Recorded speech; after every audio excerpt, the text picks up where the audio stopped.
1955 সালের 26 ডিসেম্বর ভারতের মহারাষ্ট্রের এক সাধারণ পরিবারে জন্ম নেয় এক ছেলে। তার নাম ছিল দাউদ ইব্রাহিম কাসকার। বাবা ছিলেন মুম্বাই পুলিশের একজন কর্মকর্তা, কিন্তু ভাগ্য তাকে আইন রক্ষকের পথে নয় বরং অপরাধ জগতের এক ভয়ঙ্কর নাম হিসেবে প্রতিষ্ঠিত করে। কৈশোরেই দাউদ ছোটোখাটো চুরি, ডাকাতি ও চোরাচালানের সঙ্গে জড়িয়ে পড়ে। মুম্বাইয়ের ডোংরি এলাকায় সে ধীরে ধীরে নিজের এক দল গঠন করে।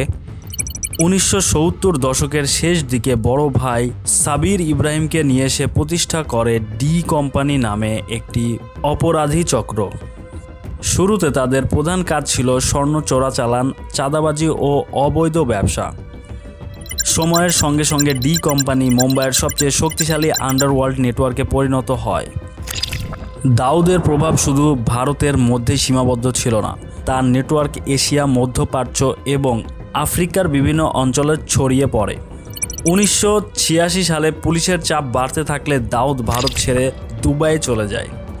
সেখান থেকেই সে তার অপরাধ সাম্রাজ্যের পরিচালনা করতে থাকে। পরবর্তীতে তার নাম জড়িয়ে পড়ে মাদক পাচার, অর্থ পাচার এবং আন্তর্জাতিক অপরাধ কর্মকাণ্ডের সঙ্গে। তবে দাউদ ইব্রাহিমকে বিশ্বব্যাপী কুখ্যাত করে তোলে 1993 সালের মুম্বাই সিরিয়াল বোমা হামলা। 12 মার্চ 1993 সালে মুম্বাই শহরের বিভিন্ন স্থানে একের পর এক বিস্ফোরণে 257 জন নিহত এবং শত শত মানুষ আহত হয়। ভারতীয় কর্তৃপক্ষ ও বিভিন্ন আন্তর্জাতিক সূত্র একই হামলার মূল পরিকল্পনাকারী হিসেবে দাউদ ইব্রাহিমকে অভিযুক্ত করে। একই ঘটনার পর দাউদ বিশ্বের অন্যতম মোস্ট ওয়ান্টেড পলাতক অপরাধীতে পরিণত হয়।